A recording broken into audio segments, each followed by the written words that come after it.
কেমন আছো বন্ধুরা সবাই? আজকে কিন্তু সকাল সকাল ভিডিওটা শুরু করে দিলাম। প্রচুর বৃষ্টি হচ্ছে আর সবাইকে আমার শ্রী স্টাইলি লাইফে স্বাগতম। সবাই কেমন আছো?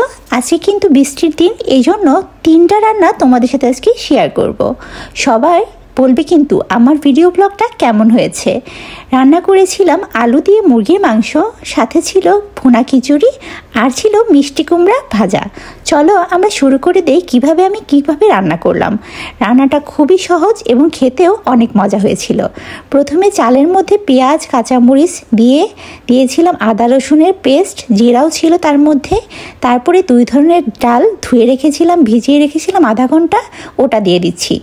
তারপরে আমি এর মধ্যে দিয়ে দিব এক এক করে সবগুলো উপকরণ। দিয়েছিলাম 1 চামচ পরিমাণ লবণ, হলুদের গুঁড়া, ধনিয়া গুঁড়া, জিরার গুঁড়া, আর দিয়েছিলাম চাট মশলা হালকা পরিমাণে অল্প করে। তারপরে দিয়ে দিয়েছিলাম তেল, দিয়ে সুন্দর করে মাখিয়ে নেব কিছুক্ষণ। বৃষ্টির মধ্যে খিচুড়ি আমার বাসায় লাগবে। আমি জানি তোমাদেরও বৃষ্টির সময় খিচুড়ি খেতে খুবই পছন্দ করো তোমরা। তো আমার এই রেসিপিতে চটজলদি তোমরা খিচুড়ি রান্না করে ফেলতে পারবো। এত মজা হয়েছিল যে কি বলবো। দিয়েছিলাম 2টা তেজপাতা, দিয়ে সুন্দর করে মাখিয়ে নিয়েছিলাম। আর বলে রাখা ভালো, এখানে আমি মুগের ডাল আর মসুর ডাল 2টা নিয়েছিলাম। এই যে দেখো, সুন্দর করে মাখিয়ে নিচ্ছি কিছুক্ষণ।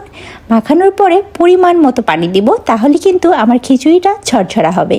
এই যে আমি 4 কড় অনুযায়ী পানি দিয়ে দিলাম।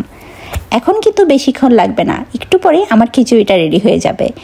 লেগেছিল মাত্র 20 মিনিট। তারপরে দেখো, এই যে আমার খিচুড়ি রেডি হয়ে গিয়েছিল।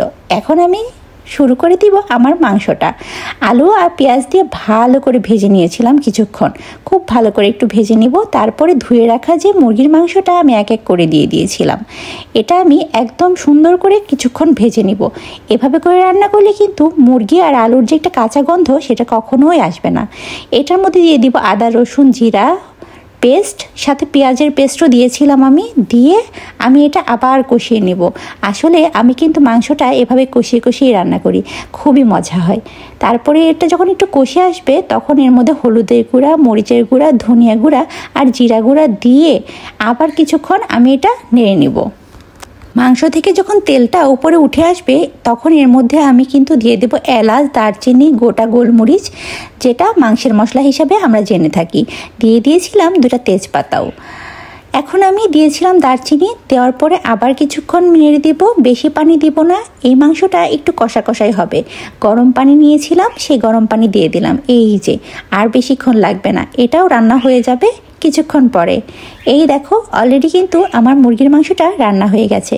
একটু পরেই আমি এটা নামিয়ে ফেলবো। এখন তোমাদের সাথে আমি শেয়ার করব একটা মিষ্টি কুমড়া ভাজার রেসিপি। এটা যে কি মজা লাগে এই খিচুড়িটার সাথে, না খেলে তোমরা একদমই বুঝতে পারবে না। চলো শুরু করে দেই। মিষ্টি কুমড়াটা আমি চাকচাক করে কেটে হলুদ, মরিচ, ধনিয়া আর লবণ দিয়ে আমি মেখে নিয়েছিলাম কিছুক্ষণ। 5 মিনিট রেখে দিয়েছিলাম। তারপরে একটা প্যানের মধ্যে আমি গরম তেল গরম করে নিচ্ছি এটা ভাজার জন্য। এই যে অলরেডি আমার প্যানটা গরম হয়ে গেছে, এক এক করে দিয়ে দিলাম সবগুলো। আমার রেসিপিগুলো তোমাদের কেমন লাগে অবশ্যই জানাবে, আর আমাকে অবশ্যই সাপোর্ট করবে। আমিও তোমাদের সাপোর্ট করব। চ্যানেলটা সাবস্ক্রাইব করবে, লাইক আর ভিডিওটা শেয়ার করে দিবে সবাই। আর দেখো, এই যে একটা করে উল্টোপাল্টো করে দিচ্ছি। এটা রান্না করতে 5 মিনিট লেগেছিল। আমার সবগুলো রান্না রেডি। এখন আর দেরি হবে না। এই বৃষ্টির দিনে এই রেসিপিটা কেমন হয়েছে অবশ্যই বানাবে, তোমরা বানিয়ে খাবে বৃষ্টির দিনে। এই দেখো, আমার দুপুরের লাঞ্চ রেডি। কেমন হয়েছে সবাই অবশ্যই বানাবে, সবাই সাপোর্ট করবে আর ভালো থাকবে। সবাই ভালো থেকো। শুভ দুপুর সবাইকে।